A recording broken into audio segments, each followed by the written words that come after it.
Yo, I just wanted to say that I don't make my videos for kids. So if you are a kid, watch something else.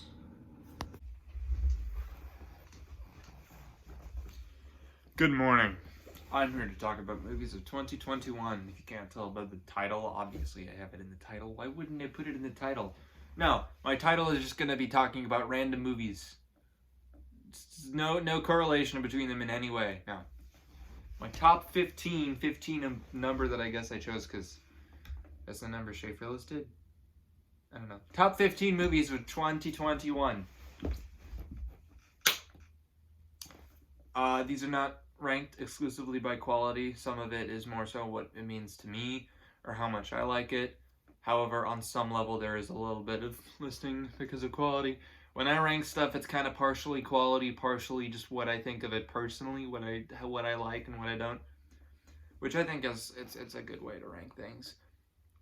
But there's some movies that I haven't seen yet that came out 2021, like Come On, House of Gucci, Nightmare Alley, Licorice Pizza, etc. But some of them I can't see, some of them I just haven't seen yet. But you know, these are my 15 as of now, and so I guess I will start with number. So, I get that this is a biopic. This isn't particularly a Christian movie. It's not, at least, I don't know. I view it as a Christian movie, and I view it as exactly what I want Christian movies to be. Because Christian movies already, I don't know. Like, the most egregious examples of, like, Christian movies kind of being not really that great to anyone outside of Christianity is the God's Not Dead movies, and obviously those are the easiest ones to point to as far as being like Christian movies that no one really likes, other than, you know, Christians. But it's been my thought for a while that Christian movies should more so focus with like the ideologies of Christians clashing with each other than they should whether or not God is real. Because, I mean, for one, if you're trying to prove that God is real in your movie, firstly, you're alienating your audience that wouldn't be Christian, which is kind of counterintuitive because, you know, that's the point. And secondly, it doesn't make for as, you know, interesting of a conflict. I mean, especially with how it's, you know, done in at least the first movie. Have a professor of, what was it? It was philosophy. It was philosophy. Basically saying, this thing is true. This specific thing is true. Which doesn't make sense for a philosophy professor to do. A philosophy professor would never frickin' say, this thing is the only thing that's true, and if you believe something else, you're wrong. Because that's counterintuitive to the whole point of philosophy. And, you know, honestly, I think Christian movies should be more about Christians' ideologies clashing with each other rather than Christians' ideologies clashing with atheists. And especially I don't like when Christians are the ones in the right and everyone else are the ones in the wrong. Because that's the worst part of the God's Not Dead movies, is just like, oh, I'm right, you're wrong, and here's why. That's the worst part of the God's Not Dead movies, and that's something that I think that The Eyes of Tammy Faye is great with. It's not trying to prove that God is real. That's not what it's about. It's more about, you know, the main character, Tammy Faye. She's a Christian. She's a very religious, very devout Christian, but at the same time, she has a heart. And personally, I think, you know, out of all the characters in the movie, Tammy Faye is the one that acts most Christian based off what I've understood Christianity to be. Of course, that can be different for other people, and I mean, that's its own discussion as far as what Christianity is, and that's something that I like about this. It's more like, what is Christianity? What do you look at Christianity as? And what truly defines Christianity? And I like I think that Christian movies should be introspective. That's basically what I'm trying to say. Introspective Christian movies is what they should be, rather than, oh hey you, random person, God is real. Here's why. Because that can get kind of annoying really quick. But and I mean, there are scriptures talking about basically focusing on yourself, not really focusing on the sins of others. You're supposed to be focusing on yourself, looking at your own sins and trying to change those rather than trying to change other people, which is a good place to point as far as the God's Not Dead's movies not even making sense with the Bible or Christianity. But, you know, The Eyes of Tammy Faye, it was a good movie, and it meant a lot to me just because of it was basically what I wanted out of a Christian movie. It was introspective rather than like, hey, you. I don't have to say it again. I've already said it. Anyways, moving on to number. Go. So this movie, this movie, right? It's Ghostbusters Sequel. It's better than the 2016 movie, which I do mention because I don't think it was god awful. It was bad. It was pretty bad, but it wasn't as bad as other people say it is. It's not as bad as other people say it is. I mean, it has some bits that are good, but overall, no, it's nowhere close. It would not hold up on its own like the original two or the sequel would. Well, actually, I don't know. The sequel, it's not a perfect movie in any way. It's extremely flawed. It's very, very flawed, but it is very heartfelt, and it definitely cares about the original Ghostbusters a lot more than the 2016 movie did. And I mean, as many flaws as it had, the moments that will always make me love this movie is, spoiler warning, I guess if you haven't seen it, when Egon is basically, he's a ghost through the whole movie, but specifically when he's still invisible, when you don't see him, and he's like interacting with, you know, his daughter or his granddaughter. Those are the best moments of the movie, hands down, easily the best. They're so good, and I love them, and they make the movie just so awesome. Anyways, on to number.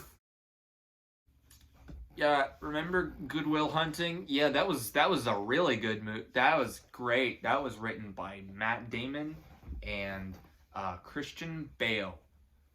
They wrote another movie together. It's called The. So this movie, it's pretty good. It's pretty good. Pretty good. I don't think it's as good as Good Will Hunting, but it's pretty good. I definitely like the fact that each act structure is a different person's perspective. That's a cool idea.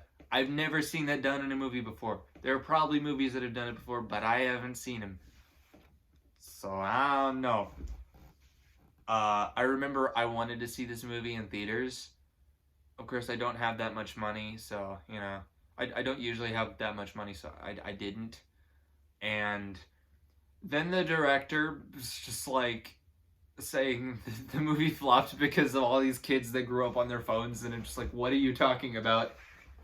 Because I'm fairly certain most of the people that grew up on phones like their whole life are like not even old enough to watch the movie, but okay. I don't know.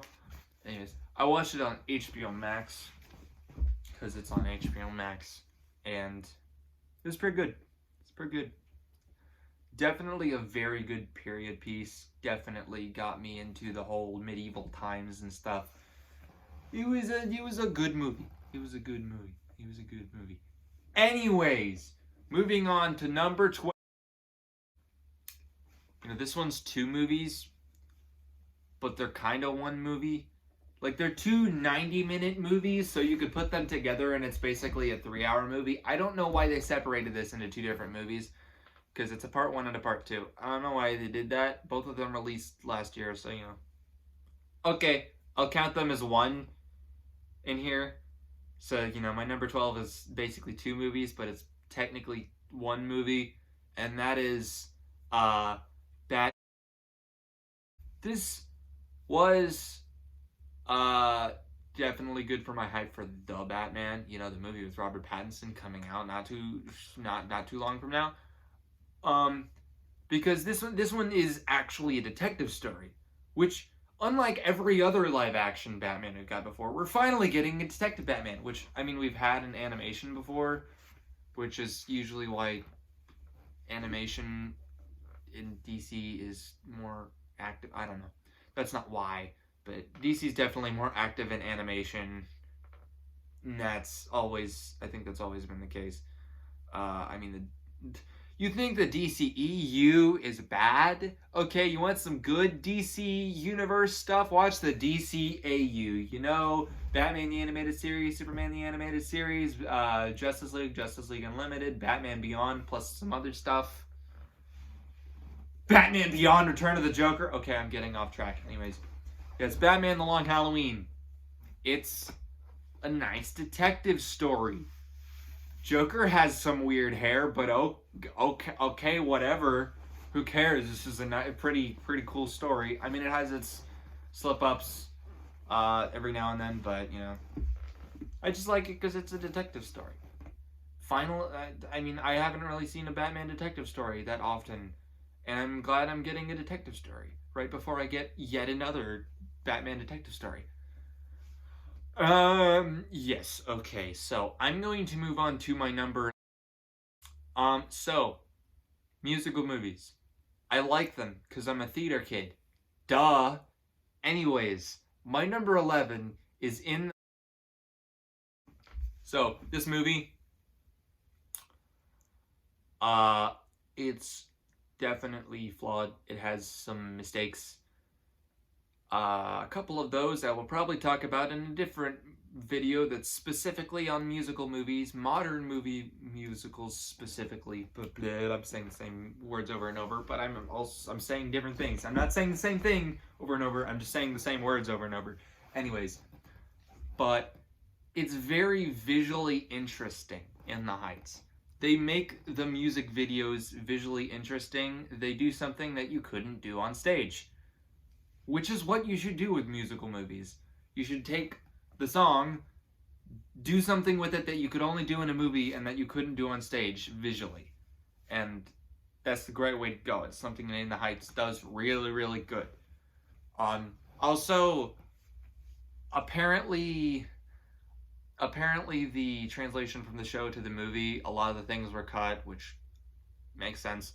But apparently, according to Schaeferless Productions, some of the emotional weight from the grandma character from Abuela was basically poofed from the movie, and I'm like, no, I don't think it was the translation from the stage show to the. I mean, I haven't listened to the actual full soundtrack for the In the Heights stage show, like the actual full-on musical, but the movie itself. It's like, no, it made that moment emotional. It did. I'm not saying that there was probably way more complexity to it and like the stage show. There probably was.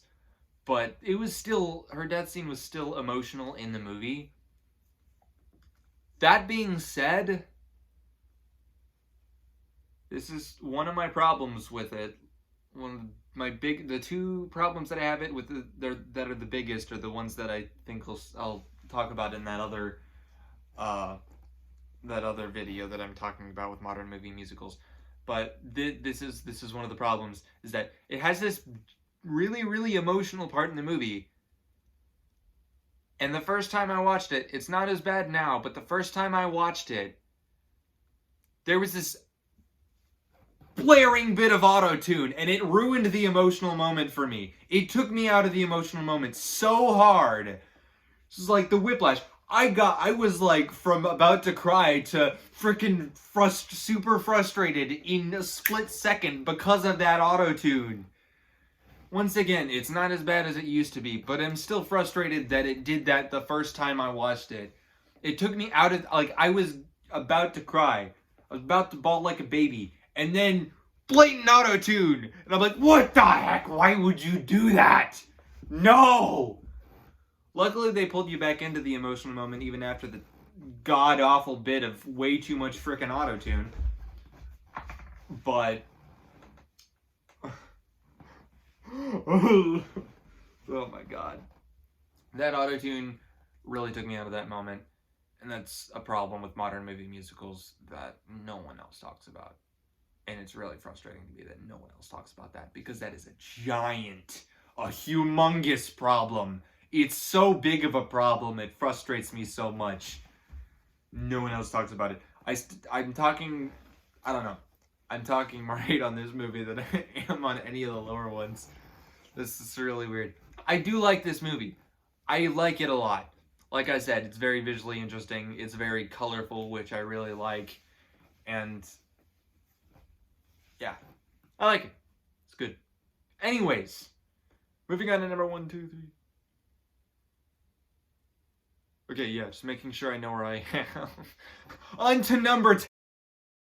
So, we kind of have to talk about Bruno. Not that one. Not that one. No, other one. The one that's in your head. Silencio Bruno. Number 10 is... I don't really have much to say on this. It's simple. I mean, it's not as complex as some other Pixar movies. It's just simple and fun. It doesn't need to be super complex. It can just be simple and fun. And it was simple and fun. It was what it wanted to be, and it did what it wanted to do good. And that's all I have to say about it. Number... Some people ask me who I am. I say, I am no... So this movie, apparently it only gets good at the very end, which is kind of true. I mean, I kind of liked it at the beginning. I mean, I didn't really like it until the end, but I did like it at the beginning. It's pretty good at the beginning. Like, first couple, I don't know, first couple thirds of it or something, whatever. It's like, I thought they were charming. And then we got to the last part and like, oh my god, this is so much fun. I love this. This is awesome. Just like, I didn't really think that, I would call a action movie charming. I didn't really think that I could think of an action movie as charming, but if I could ever call an action movie charming, this is an action movie that is charming. Nobody is charming. And it's an action movie that's rated R, but it's charming. It's fun. I like it. It's pretty good. Would watch again. Okay, now on to number 8. Number 8. I don't remember if this planet has 2 suns, but it's a sand planet, you know. Yeah. Number 8 is Dune. It's this movie. Pretty good. It's pretty good. It's really good. It ends abruptly with no real, thing that makes it feel ended. But I mean, it's a part 1, so I guess it gets a little bit of slack for that. But it was really good. It was what I would absolutely define as a movie theater movie. It's a movie that you see in a movie theater. It is meant to be seen in a movie theater. And that is a fact. Anyways. Hopefully they put it back in the movie theater, like right before they release Dune 2, or whatever the name's going to be. I don't know if they're going to call it Dune 2. I think it'd be cool if they called it something different, but, I don't know. Dune was really good. I mean, it should have been really boring, but it wasn't. That's basically what it is. It should have been really boring, but it wasn't. And that's the movie. That's the movie, folks. That's the movie. Anyways, moving on to number 7. So apparently MCU Spider-Man has the worst web swinging out of all 3 Spider-Men in their movies. Even though this movie literally has the best web swinging scene, like, of all time, or like scene. I say scene. It's like the best web it's the best web slinging 3 seconds of Spider-Man ever. Okay, it's the best. It's No Way Home. Spider-Man. No. This movie is awesome. It's so good. I mean, it's really flawed. It's very, very flawed, actually. But it's really, really good, too. Really, really good. It's really good. So, Peter Parker gets his... I'm not going through a summary. I don't need to go through a summary. Are you kidding me? By the way, the 3 seconds of best web slinging ever, spoiler warning, is like in the final battle. When all 3 of the Spider-Man just like jump off and start swinging. Like, you see one of the webs goes onto one of the other Spider-Man, so they use one of the Spider-Man to swing off each other, and they're going, like, all together, and it's like, oh my god, it's so good. I mean, particularly the way the camera just moves down like it's a roller coaster. Don't ever, like, that's the best Spider-Man web-slinging, like, 3 seconds in existence. And there's no argument, how dare you, Art. There's no better freaking Spider-Man scene of web slinging. It's great. It's awesome. It's awesome. Anyway, I'm gonna move on to... Now we're gonna talk about Bruno. Yes, that Bruno, the one you're thinking of, not the other one, not the other one. Yeah, number 6 is in. So this movie, big step up from Raya and the Last Dragon. Raya isn't god-awful. It's not, like, super bad. But it's in its thematic department. And if I can find the video, I'll probably put it up in the eye thing up there. If I can find the video. I don't know. Someone talked about... I know who it was. But someone talked about... I mean, I know who it is once I get onto YouTube and look for the video. I can't think of it right now. I'll find it later and probably put it in the eye thing. But someone talked about how the themes in Raya and the Last Dragon were not exactly well cooked in a way that kind of made the themes a little bit harmful, Now, on the flip side of that, Encanto, the themes in Encanto, they're, like, actually fully cooked and, extra good, extra read all about it. Not that. Like, when the person that made the mistakes owns up to their mistakes and the other person forgives them for it, then both people are better off for it. And that's something that I love about the ending scene. Of course, there's a lot more stuff to it. There's a lot more complexity to the music. I mean, Lin-Manuel Miranda, he's back, and he freaking made some banger songs to the point where, like, every song on the soundtrack, I think, was on the top 100 at some point. I mean, we don't talk about Bruno's past Let It Go and streams, apparently. So, yeah, I don't think this is going to be looked at as harshly as Frozen in the future. Not that Frozen's a bad movie. I like Frozen.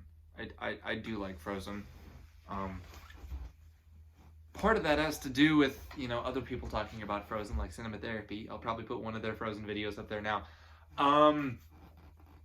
Okay, back to Encanto. Where was I? Oh, yeah. Like, there are complexities in the music. Probably put one of Howard Ho's videos of that up there, because I'm just gonna recommend people that I watch because they make cool videos. Anyways, moving on to number 5.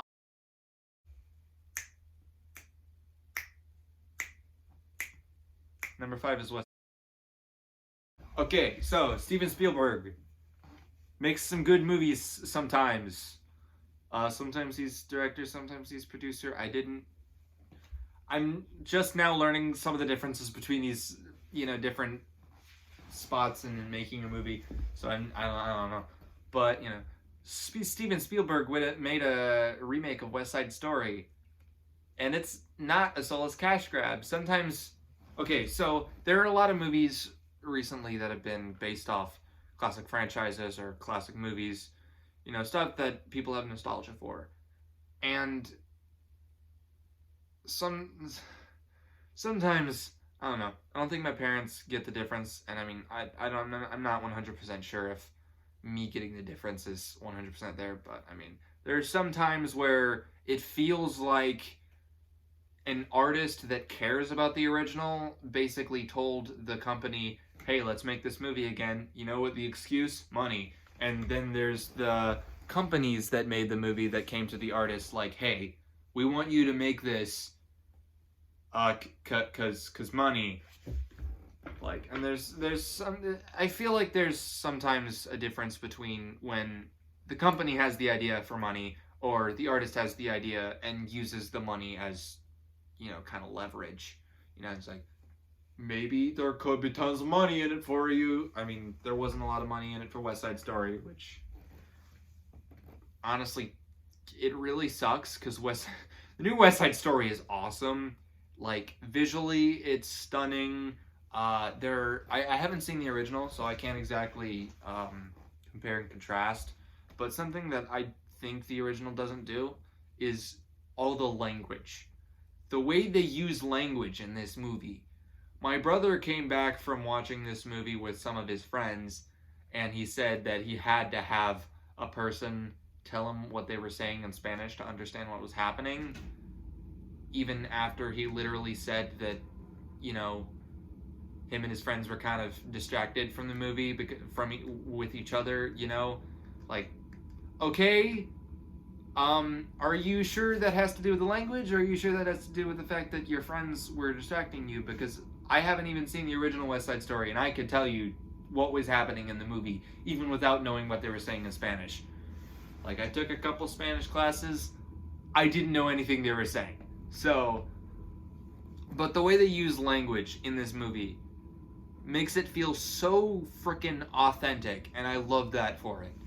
I feel like the only real thing this movie could have done more to make me like it more is if, you know, maybe they changed a little bit of the musicality of the songs that were sung exclusively by the Sharks into something a bit more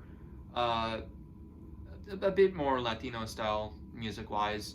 But other than that, it's great. Apparently think that the main guy, Ansel Elgort, I think that's his name, that plays Tony, apparently he is not the greatest thing about the movie, which I kind of get, but also I kind of don't get, because, I mean, with those two musical movie problems that I had with In the Heights, one of them I mentioned, that's not the case here. It's like, literally, he's a solution to both of those problems, so I don't get the problem.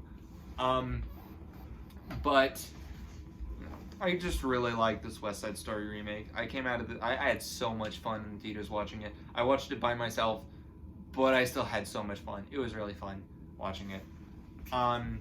Anyways, from the humans that brought you Spider-Man Into the Spider-Verse and the Lego Movie. Hell yeah, I'm gonna like this movie. Yeah, number 4 is... Obviously, this is gonna be in my top 5. Are you kidding me? So this movie, right? This movie, it's great. I hope it wins Best Animated Feature.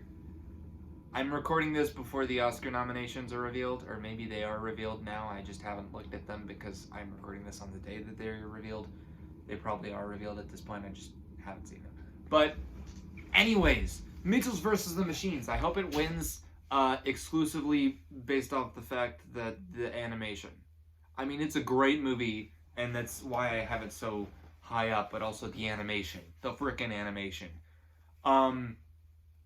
Because, you know, you have the base animation that is where the story takes place, but you also have these extra pops of color, these extra bits of stuff happening, because it's like kind of half a documentary by one of the characters in the movie, Katie Mitchell, and so she has this like style of filmmaking, and she basically implements it into the movie as it is, like as a whole. Like the whole thing has that flair to it, that colorful flair that would be in Katie's movies.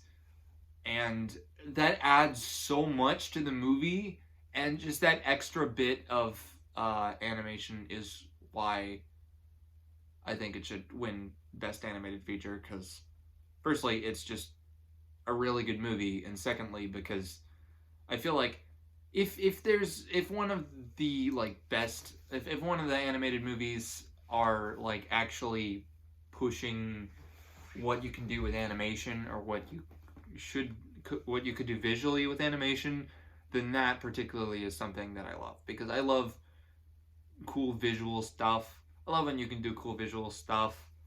Um, all that flair. It made the movie so much better. Like, the next Spider-Verse movie apparently is supposed to have multiple different animation styles. I'm gonna absolutely freaking love that. I don't know how different they're gonna be, but I like difference in animation styles. That's something that you should do. Absolutely. I love it when movies have different animation styles, or they switch animation styles for some sort of emotional effect, or even just to switch it. I don't know. The more you can do visually with your animated movie, the more you're using animation towards its full potential, is what I think.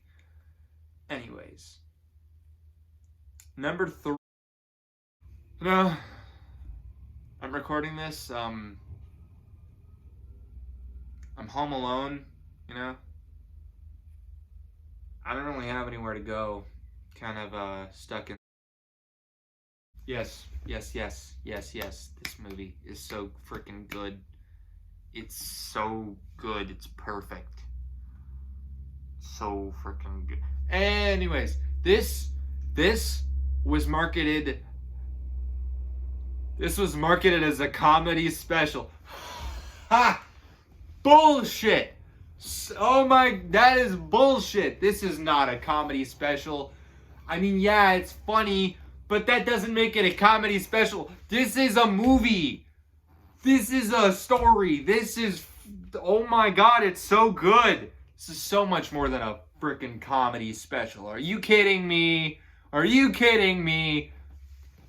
Ugh. I could go scene by scene, pick apart why this is so perfect. This is something that is so good, even I can explain so many different things about it, why it works. I'm not going to, because from the looks of it, this video is already about like 40 minutes long. I say about, it's less than 40 minutes long, probably be cut down even more with the editing, but you know. It's so good. It's so freaking good. Just watch it, it's on Netflix. Inside by Bo Burnham. Bo Burnham, Inside. It's called Bo Burnham Inside, not Inside by Bo Burnham. I just call it Inside because, you know, it's the only thing I know called Inside, and the only movie I know called Inside. But anyways, moving on to 2 for victory, however that understands it. Yeah, never. So, I don't mind the rain sometimes, because that's the only way the roses bloom. I don't know. You guys, number 2 is this is such a big step up from the first Suicide Squad movie. I gotta say, James Gunn usually doesn't fail. I mean, he made the Scooby-Doo movies, Scooby-Doo and Scooby-Doo Monsters Unleashed, like the only good live-action Scooby-Doo movies. He made Guardians of the Galaxy 1 and 2, and will be making a 3rd one, which will probably be cool too. And he made maybe not the best DCEU movie, but the best DCEU movie, the movie that most people like the most out of all the DCEU movies. Shazam is a close second for me, but we're not talking about that right now. Suicide Squad. Woo! Okay, so I love this. Adding on to Mitchell's versus the Machines, this isn't necessarily an animated movie, but it has so many cool visual stuff. I like the big words in the sky, like the Suicide Squad versus Starro the Conqueror. It's like, yes. I like some of the camera movements and the one song where they were like, it does the people who die. I don't know what that song is, but that song, during that song, they had the cool camera movements. It's just like, woo, really cool camera movements. This is cool. I like that. I mean, I've been brought to the attention that the plot is kind of not the greatest plot of all time, which, fair, but the characters are what make this movie as good as it is, obviously. These characters, they're well written, they're well thought out, they all have nice journeys. and they all bounce off each other really well. James Gunn is great. Peacemaker so far has been great, and especially great after the Suicide Squad. It's a great, basically, sequel series to Suicide Squad. I can't wait to see the last 2 episodes. I'm gonna be seeing. We're all gonna be seeing the last episode with everyone else, even the critics, because James Gunn's just like, oh, we're not gonna give them the 8th episode because too much happens. Like everyone is gonna see the 8th episode at the same time. But Suicide Squad was awesome. I loved it. It's my favorite DCEU movie. Out of all the rated R movies I've seen so far, it's my favorite rated R movie. It's nowhere close to the best, but it's definitely my favorite. Which brings me to... Should I put a break in here before number... I am adding an extra section in here that I say other good movies this year that did not make the cut, that were almost there. Including Ron's Gone Wrong, the new My Little Pony movie, My Little Pony The Next Generation. It's actually called A New Generation, but I'm calling it The Next Generation because I made a meme about Star Trek The Next Generation and Star Wars The Next Generation and Harry Potter The Next Generation, and now there's My Little Pony The Next Generation. The Tomorrow War. Kinda dumb, but it sticks to his premise good enough to make it an actually legitimately pretty good movie. Shang-Chi was pretty good. It's no Way Home, but it was still pretty good. Cruella, I appreciated all of the costumes. That means that I'm a good film critic or something. Willy's Wonderland was pretty fun. Did I go on more than 5? I think I said more than 5. This is my 6th one. I don't know. Willy's Wonderland was really stupid, but it was really fun. I don't care. Those are some pretty good movies. Yeah, this is not just a movie list. This is like a list with other stuff. So there's other stuff in there. But, I'm just saying the movies that didn't make the cut. I mean, there are more down there, but at a certain point, the movies get bad. I don't think it gets bad until way far down there, but, we're not scrolling down to the bad movies. We're leaving it at just the good ones. Anyways, back to number 1. See, if I had a keyboard in here, I would start by playing the keyboard because I learned a little bit of one of the songs. And actually learning it on the keyboard in the key it's in, there's a little bit of cool stuff going on there musically. I mean, not musically, but like visually when you're playing it on the piano in the key that it's in. It's like, wait a minute. Oh, that's cool. Anyways, yeah, number 1 is... Okay, this isn't just because I'm a theater kid. Honestly, the Sunday music number still kind of confuses me. I think I'm starting to get it, but I don't know. That scene is kind of weird. But other than that, I mean, me liking this movie, I don't think it exclusively has to do with the fact that I'm a theater kid. I think it has to do just with the fact that just what I view movies and art in general to be, which is an expression of emotion, of pain, just a way to put those emotions into something. And there is emotions in this movie. This was made by someone that cares about what they're making, and that someone that feels emotion. Feels... Duh! Anyways, this was made by an artist, Jonathan Larson, who's the main character of the movie. Wrote the music. Great music. Apparently some of it's forgettable. One of the songs I didn't even know was actually part of the soundtrack until I looked at the soundtrack and I'm like, this is part of the soundtrack? That was like a song on the radio. What? Apparently it was an actual song in the original soundtrack. It's just, okay, put it as a bonus track. Why not? Look, it's a bonus track. Who the frick counts the one that's on the radio in the movie? No, you count the one that's in the soundtrack. That one's much better. I'm talking about Green Jasper, by the way. But when this movie hits its emotional beats, it hits its emotional beats, and that's the thing that makes me love this movie. I mean, it's also the music, because the music freaking rocks, but, Andrew Garfield is great. I realized that three movies that have Andrew. Three movies in this list have Andrew Garfield in it. Andrew Garfield's probably the biggest actor of this year, or last year, anyways. But Andrew Garfield did a great job. Lin-Manuel Miranda did a great job directing. Also, another thing, particularly swimming, the song "Swimming." Cool little detail. If you didn't know this, you probably either did or you didn't. If you didn't know this, you probably don't care. But I'm gonna say it anyways. So apparently the real pool that Jonathan Larson swam in real life was the one that they used in the movie, except they didn't know that until after they had started filming there, which is really funny.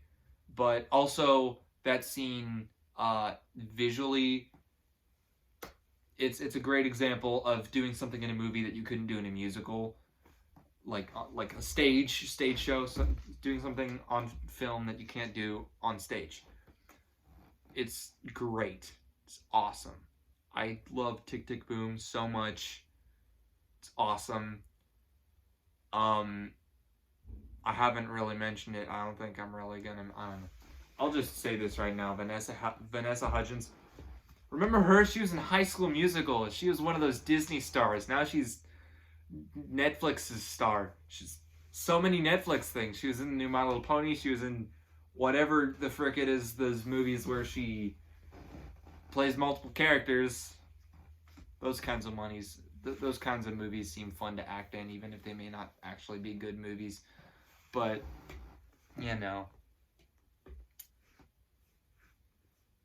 Tick Tick Boom. I love it. Is it the best movie? Probably not. But oh my god, I love it so much.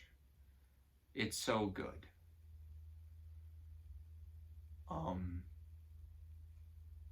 2022 seems like it's gonna be a good year for movies. Not gonna lie. I mean, the Batman's coming out this year, so it's gotta be good. It's gotta be good. Come on, 2022, show us what you got. You got some bangers, hopefully. I mean, the Batman, Multiverse of Madness, Spider-Verse Part 2, those are just the comic book movies, man. What about everything else? Oh my god, the other stuff must be great too. We'll see. Coming out of the pandemic era, I don't think we're ever going to have a year as bad as 2020, but, even 2020 had its upsides. I'm going to go bye-bye. See you later. Insert outro here.